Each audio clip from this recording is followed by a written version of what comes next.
Hola amigos, amigas, bienvenidos. Ya estamos en el capítulo 2 de la carta de Pablo a los Colosenses. Estamos por comenzar con el versículo 1 que muestra el sentir de Pablo al no poder estar físicamente con estos hermanos de la iglesia de Colosas.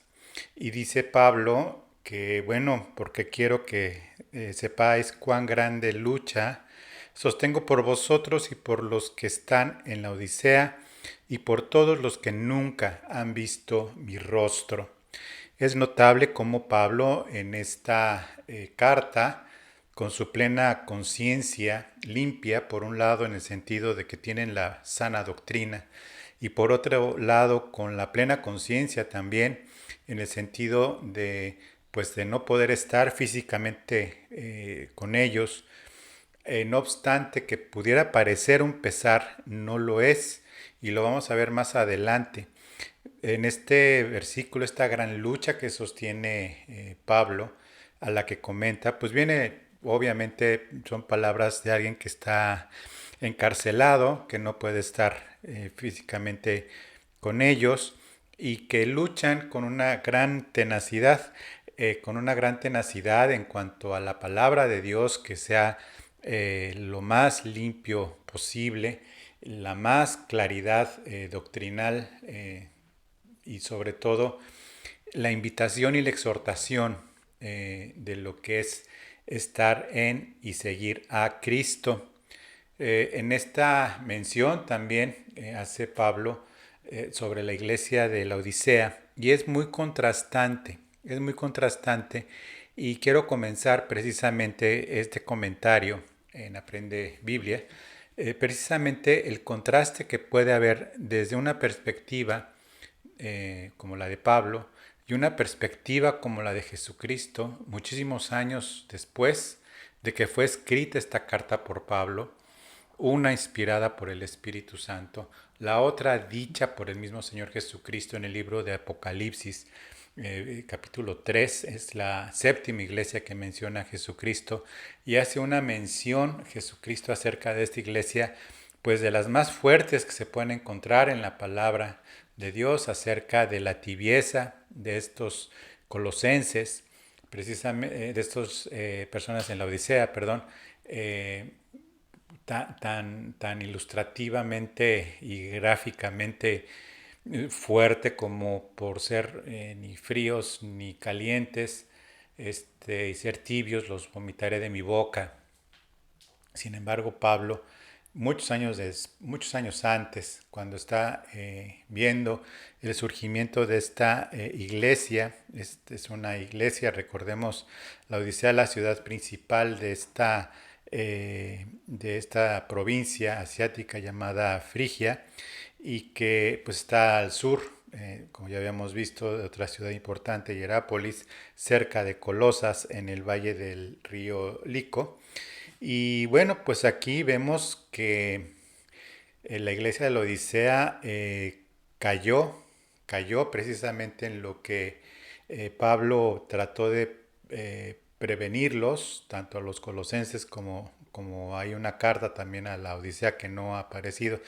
Y que no ha aparecido porque se asume que es casi idéntica a la de Colosas, a lo de los colosenses, pero pues son especulaciones, aunque hay testimonios antiguos que no querían que eran iguales, pero que hacen referencias a los mismos versículos, a los mismos partes del texto de las cartas que se hace en la carta a los colosenses.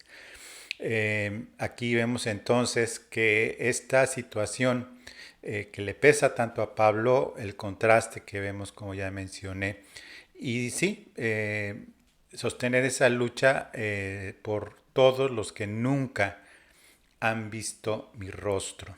Y también quiero hacer mención aquí acerca del hecho de que no obstante eh, Pablo nunca estuvo ahí, estaba, como lo comentó en algunas ocasiones, particularmente en alguna iglesia en particular, aunque estoy ahí en espíritu juzgando a tal persona en Corintio, hace referencia cuál es la lucha y cuál es pues su tenacidad, y es lo siguiente: ¿para qué? Para que sean consolados sus corazones, unidos en amor hasta alcanzar todas las riquezas de pleno entendimiento, a fin de conocer nuevamente aparece misterio, de Dios el Padre y de Cristo. Bueno, ya hablamos acerca de los misterios que se le dieron a Pablo, y este misterio al que se está haciendo referencia es al que ya comentamos, que es el hecho de Dios Padre y separado, y de Cristo, que Dios Padre es Dios es Espíritu, y de Cristo, al hacer la mención de Cristo, no Dios Hijo, sino y de Cristo, está haciendo referencia al misterio de Dios encarnado, del Verbo encarnado, de la palabra de Dios encarnada en Cristo Jesús. Para que sean consolados sus corazones. ¿De qué tendrían que ser consolados sus corazones si, a diferencia de los filipenses o a diferencia de los tesalonicenses y otras ciudades que sufrían persecución, ya empezaban a sufrir persecución, sobre todo los tesalonicenses? En Colosas no, y mucho menos en la Odisea o en Hierápolis. Eh, Esta región no tenía estos problemas. Entonces, consolados, para que sean consolados sus corazones. Bueno, el consuelo al que está haciendo referencia Pablo aquí hace notar que para los colosenses era una carga también el saber de Pablo y no poderlo tener ahí, y sabiendo su condición de encarcelamiento. Sabemos que Epafras les daba pues claridad de noticias acerca de la situación de Pablo. Pablo ya había avanzado en edad y en terreno, en territorio con el Evangelio, y ya tenía una edad pues considerable, sobre todo un cansancio físico importante después de, bueno, lo que describe también la vida del apóstol, diciendo: he sufrido azotes, he sufrido naufragios, me he cuidado de vivos, me he cuidado de otros más vivos, queriéndole hacer daño, en fin. Y esto causaba, pues obviamente, alguna carga en los colosenses. Cuando esto se refleja entonces, que estén unidos en amor. Bueno, es interesante que hable de unidad en amor en donde no hay división, y estamos generalmente pues familiarizados con la expresión unidos en amor cuando se empieza a ver pues divisiones, pleitos, celos, iras, contiendas, enojos que nadie se explica, y por qué este está tan enojado o por qué esta hermana está echando lumbre y fuego, ni se sabe por qué, ¿no? No, se está refiriendo unidos en amor como cuerpo de Cristo, y por eso hace referencia a las otras iglesias. A la ausencia de Pablo, pero con la sana doctrina, hace ver que no es necesaria tan, tan condicionalmente para la existencia de las mismas congregaciones la presencia física de Pablo. Esta unidad en amor está haciendo y está apelando al cuerpo de Cristo. El hecho de que el apóstol principal para los gentiles estuviera encarcelado, así como el hecho de nunca haber estado ahí, más su situación de cárcel, y haciendo referencia a las otras iglesias, la Odisea, la de Hierápolis, vemos está cerca a Éfeso, como ya lo estudiamos también. Esa unidad en amor se refiere a una unidad en amor como cuerpo de Cristo, haciendo énfasis en el hecho de que, si bien están en diferentes ciudades, están en un mismo cuerpo, en el cuerpo de Cristo. Y esto da también mucha claridad acerca de sí que es muy importante la presencia física del maestro, del pastor, de las personas que enseñan. Sin embargo, no es algo que sea condicionante para el crecimiento de las personas. ¿Por qué? Pues bueno, lo podemos ver hoy claramente en el hecho de que algunas personas reciben mucho por este medio por el que me estás viendo, que es Internet. El hecho, si es válida la cuestión de no poder estar físicamente en una congregación junto a el maestro, junto al pastor y demás, si es una cuestión que no esté bajo el control alguna de las partes, pues Dios es fiel y Dios es bueno.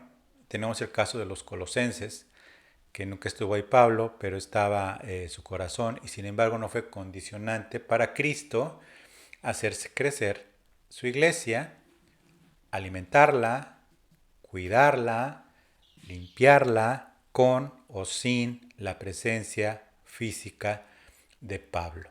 Este medio entonces puede edificarte, sobre todo cuando no sustituye voluntariamente la congregación física. Me refiero a que si teniendo pues la posibilidad de tener una congregación física y se opta nada más por canal de televisión o predicaciones así al azar o con ciertas personas, pero por internet, no está bien, no está mal, pero tampoco está bien. Porque hay personas que de verdad no tienen la posibilidad, sean pastores, de estar físicamente, como es mi caso, maestros y demás, que ya he conocido a otros. Y también el hecho del congregante, de que teniendo la bendición, a diferencia de otros, de poderse congregar físicamente, no lo hacen y creen que nada más por este medio puedan alimentarse. En Hebreos dice, y asimismo no dejando de congregar como algunos tienen por costumbre.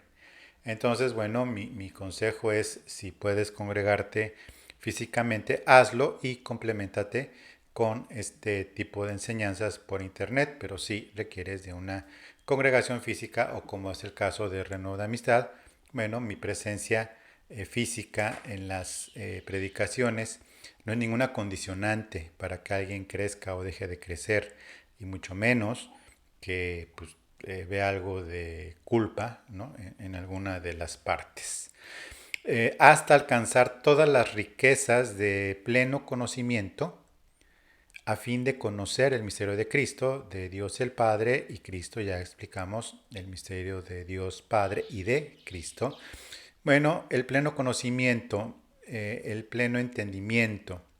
Este entendimiento de toda la plenitud del Evangelio, todo lo que se refiere a las características de un creyente, pues evidentemente da esta seguridad. Y esta seguridad de estar en Cristo viene solamente a través de la doctrina que se asimila en el Espíritu por el Espíritu Santo con la impartición de fe y de gracia en nuestros corazones. Como vemos entonces, este pleno entendimiento eh, viene en la medida en la que nosotros pues tenemos esta bendición que el Espíritu Santo nos da. Vamos a ver el versículo 3. En quien, o sea, en Cristo, en quien están escondidos todos los tesoros de la sabiduría, y nuevamente dice algo referente al conocimiento. En el versículo anterior habló de entendimiento y aquí habla de sabiduría y de conocimiento. Bueno, pues todos estos tesoros hace referencia a Pablo. ¿Por qué? Porque dentro de los falsos maestros, los griegos sobre todo, que eran muy elitistas en lo que se refiere al conocimiento, a la filosofía y a su cosmovisión de vida y de entendimiento de las cosas y del tratar de explicar las cosas con una sabiduría humana, pues evidentemente hacían su selección de personas privilegiadas de recibir este conocimiento. Estos falsos maestros amenazaban a los colosenses, afirmando que ellos sí poseían una sabiduría secreta y un conocimiento tan, pero tan trascendente que solo estaba disponible a una élite no solo intelectual, sino una élite espiritual. Y es cuando aquí se empieza a mezclar filosofía con una espiritualidad sin Cristo. Y es uno de los rubros de los griegos en donde pues yo creo que no fueron tan sabios como pasó justamente la descripción que vemos en Romanos 1 y 2. Se fueron más por las criaturas que por el Creador y demás. Pablo pues declara que toda la riqueza de la verdad que es necesaria para la salvación, la santificación y todo lo que viene siendo la glorificación, pues se halla en Jesucristo, quien ha sido absoluta, completa y totalmente revelado en las Escrituras. Los misterios de Dios le pertenecen solo a Dios, pero si fuera necesario tener todos los misterios de Dios revelados, que se nos mostrarán más adelante ya en la siguiente vida, pues los tendríamos, pero por lo pronto las cosas ocultas pertenecen a Dios, pero lo que necesitamos saber de Dios está revelado en Cristo. Punto. Y lo vuelvo a repetir porque es muy importante que quede bien asentado en tu corazón. Lo que necesitamos saber de Dios y de lo que Dios es, está en Cristo. Todo está en Cristo revelado. La naturaleza da testimonio, la creación da testimonio y muchas cosas dan testimonio de la creación de Dios, aunque los hombres no lo quieran entender, pero pues así es. Hay una discusión que cae en el rubro de lo filosófico acerca de la diferencia entre entendimiento, sabiduría y conocimiento. Son palabras diferentes. Bueno, la sabiduría, como en su momento lo hemos estudiado, la sabiduría es aquella que el Espíritu Santo da para saber qué hacer en todas las situaciones, qué hacer en toda la vida, qué hacer con respecto al conocimiento de Dios. La inteligencia tiene que ver con el cómo hacerlo. Lo que viene siendo el entendimiento es el entender el sentido de las cosas, es decir, sabiduría, saber qué hacer, la inteligencia espiritual, cómo hacerlo, el entendimiento, el para qué hacerlo, y el conocimiento ya cae en un rubro más, más mental, más del alma, pero con esa intersección entre alma y espíritu, este conocimiento es lo que se aloja en lo que conocemos como conciencia espiritual, ese conocimiento que viene siendo en realidad discernimiento entre el bien y del mal. Eso que te acabo de describir no es de Aristóteles, no es de Platón, es simplemente la etimología de la palabra, cada una de estas sabiéndola aplicar, sabiéndola pues manifestar y sobre todo pues respetando el sentido que tiene cada una de estas. Vamos a ver el versículo 4. Y esto se los digo para que nadie os engañe con palabras persuasivas. Cómo engañar a un intelectual, cómo engañar a uno que se cree intelectual, cómo engañar a uno que piensa que se la sabe de todas, persuadiéndolo hasta poderlo manipular. La persuasión es la capacidad que se tiene de estar convenciendo sin una insistencia pues de necedad a una persona de determinadas circunstancias. Esto pues sí, es muy utilizado en la filosofía griega, sobre todo. Esta capacidad es la que consigue con razones y argumentos que una persona actúe o piense de un modo determinado. Es decir, es casi manipulación. Persuasión es casi manipulación. Porque la manipulación recurre al engaño y a través de de engaños, mover los hilos, eso es manipular, o sea, el mover como un títere a alguien, de ahí viene la manipular. Sin embargo, la persuasión es con razones y argumentos.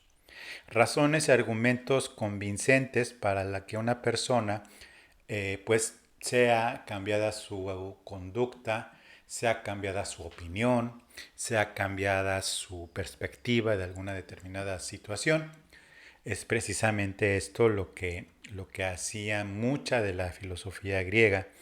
También se entiende que es llegar a saber o creer algo con certeza, pero por las razones de otro o por la propia experiencia o reflexión. Persuadir a alguien o ser persuadido es porque ya hubo una influencia muy grande de otra persona o entidad o escuela o texto o filosofía o pensamiento que se adhiere a esto. Ellos buscaban que nadie los engañara. Ellos, lejos de ser engañados por situaciones más por el lado religioso mágico, del pensamiento mágico, eran persuadidos, engañados, seducidos sería la palabra, por las mismas filosofías griegas, tratando de hacer pues una unión, como ya lo vimos, que hace esto del sincretismo, con una retórica de estos falsos maestros, en donde insistían en que la deidad de Cristo podría ser razonada, podría ser pues entendida como parte de la emanación de divinidad, como lo vimos en la entrega pasada, en esa emanación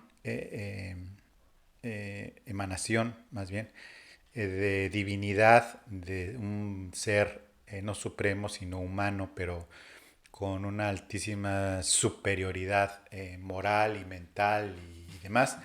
No era Dios, sino era una manifestación de divinidad, y eso convencía más el intelecto. Eh, Algo que los colosenses y esta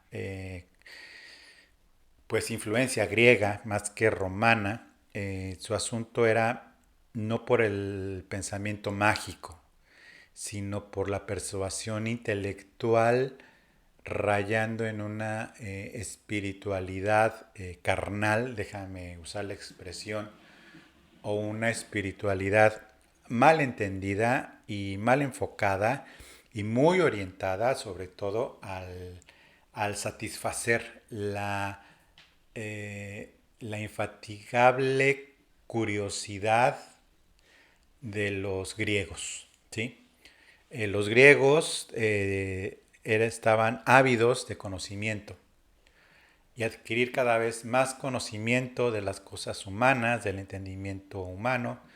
No está mal, pero sin embargo está excluido Dios, y entonces, bueno, pues ya desde ese momento no lo podemos tachar de mal para no ofender a nadie, pero lejos de Dios, sí, lejos de Dios, sí. Que nadie los engañe con esas palabras persuadidas, palabras persuasivas, perdón. Versículo 5, porque aunque estoy ausente en cuerpo, no obstante en espíritu estoy con vosotros, gozándome mirando vuestro buen orden y firmeza de vuestra fe en Cristo, vuestro buen orden y firmeza de vuestra fe en Cristo Jesús. Pues ausente en cuerpo, pero en espíritu con ustedes. Hablábamos ya de las prisiones de Pablo y el peso que esto tenía. Pero aquí es una cuestión que de veras el esoterismo ha sacado de contexto desde antes que se escribiera esto. La capacidad del desprendimiento del espíritu del cuerpo humano para poder hacer viajes astrales y todo ese tipo de herejías y blasfemias del esoterismo. Esto ha sido usado incluso en algunas sectas como posibilidad de que se viaja en espíritu de un lugar a otro y demás. Eh, Evidentemente, pues Pablo no se está refiriendo a esto, es la palabra de Dios y demás, sino que en el sentido de en espíritu en cuanto a esencia de la palabra de Dios, daba la certificación, ¿no? Déjame expresarlo así, de que Pablo estaba presente en el sentido y en el contexto de que su enseñanza, la doctrina y los conceptos que habían sido enseñados a estos hermanos en Colosas estaban presentes. ¿Sí? Y en espíritu también se refiere al hecho de estar orando en espíritu y en verdad, o estar orando por los colosenses, también se hace esta referencia, estoy en vosotros en espíritu.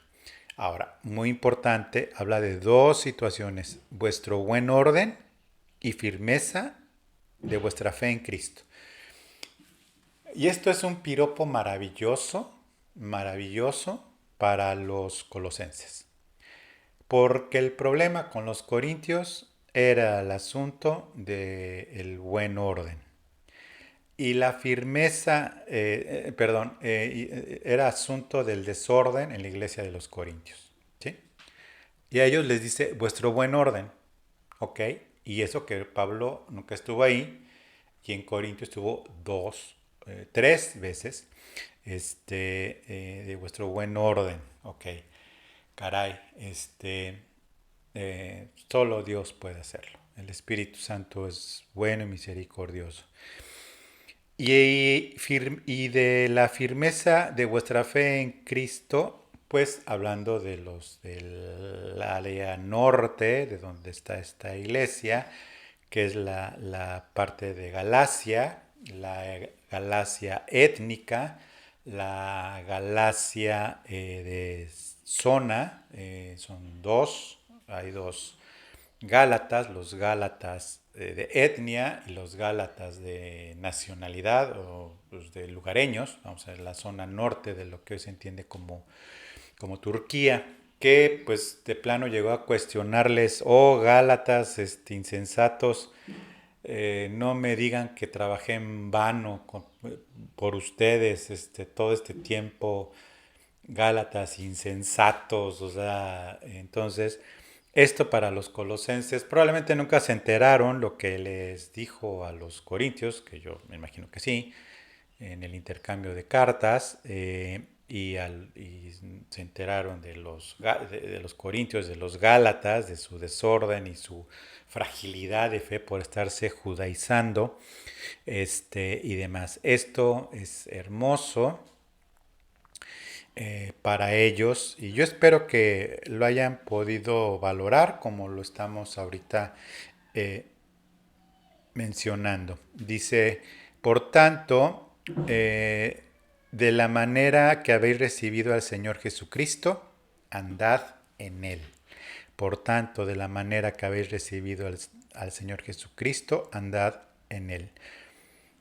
¿Cómo se recibió al Señor Jesucristo?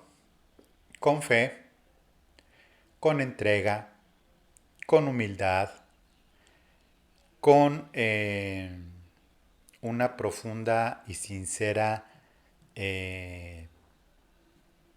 autoevaluación de saberse pecador y pedir perdón por sus pecados. Es como se debe de andar, o sea, como se recibió, así como cuando recibiste a Cristo en tu corazón y naciste de nuevo y respiraste y el Espíritu llegó hasta lo más profundo de tu corazón. Bueno, así hay que andar en Cristo siempre. ¿Sí?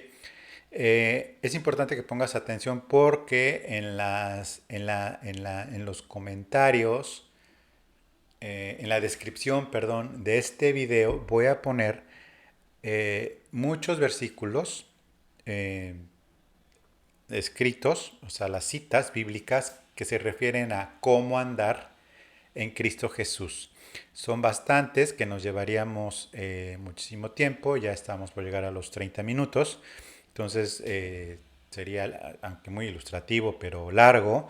Los voy a dejar en la descripción del video todas estas notas de lo que viene siendo andar en Cristo, cómo es andar en Cristo. Te pido que por favor las leas, las repases y así es como se debe de andar en Cristo, justo como te voy a escribir en estas notas. Bueno, ¿cómo es entonces este andar? Lo voy a poner, pero dice un punto y coma, arraigados, es decir, sembrados hasta lo más profundo de la raíz y sobreedificados, es decir, hacia abajo de nosotros, lo más profundo, y hacia arriba, ya lo que es el fruto, arraigados y sobreedificados en él. Pasan los años, el tiempo pasa y dice, y confirmados en la fe. En la Iglesia Católica hay algo que le llaman la confirmación. Yo no, a través de este asunto, dado que mis padres, pues católicos no, ni nada por el estilo, entonces de cosas así de primera comunión y confirmación y ese tipo de asuntos, no, la verdad es de que no. No pasé por esas andadas, pero tengo entendido que hay un evento que se llama la confirmación. No te lo voy a describir porque aparte no viene al caso, pero lo que sí entiendo es el orden de las palabras, y el orden de las palabras es mantenerlas en el orden en las que dice Pablo. Y Pablo está diciendo aquí con absolutísima claridad, es arraigados y sobreedificados en él. Y después, confirmados en la fe, ¿sí? Así como habéis sido enseñados, es decir, la parte de Pablo ya se cumplió, la parte del pastor y maestro ya se cumplió, ya fueron enseñados. ¿Cómo se va esto a confirmar? Abundando en acciones de gracias. Es decir, das las gracias cuando ya hicieron algo por ti, ¿no? Yo no me encuentro a alguien en la calle y le digo gracias. Y me va a decir, ¿gracias de qué? No, pues nomás se me ocurrió decirte gracias. Ah, pues de nada, ¿no? Ok, pues de nada. Bueno, aquí dice abundando en acciones de gracias, es decir, abundando en cosas, haciendo cosas abundantes, de muchas cosas, es decir, en abundancia, que causen agradecimiento de las personas hacia uno y que causen agradecimiento de esta persona hacia Dios por lo que se ha recibido, por lo que se tiene, por la grande bendición que recibimos día tras día en Cristo Jesús. Día tras día en Cristo Jesús. Fíjate que es muy importante entonces los versículos siguientes que se va a titular Plenitud de vida en Cristo. Y lo quiero dejar como una clase, como una entrega en particular, porque me parece muy importante. Y si no, esta entrega se tendría que alargar más o menos a casi 120 minutos. Y pues evidentemente no se trata de ello. Pero entonces por eso le vamos a dejar hasta aquí. Te pido que estudies las notas, las citas que vienen en en los apuntes o en los comentarios, ¿no? En donde, ¿cómo se llama? Donde aclaras, pues, descripción del video, perdón, descripción del video. Ahí van estas notas, lo que es andar en Cristo. Bueno, pues te agradezco entonces el tiempo y te pido que, como todos las entregas, ya llegaste a este punto, te pido entonces que te suscribas al canal, tanto al canal de Renuevo de Amistad como al canal de Aprende Biblia, que actives las notificaciones, que le des like al video y que pues estás invitado a nuestra transmisión en vivo los domingos a las 11 de la mañana por nuestro muro de Facebook Renuevo de Amistad. Bueno, entonces pues tenemos esta cita y que Dios te bendiga y que puedas realmente abundar en esta acción de gracias por lo que haces por otros sirviéndoles y acciones de gracias a Dios por lo que estás permitiendo que te bendiga. Muchas gracias y que Dios te bendiga. Hasta luego.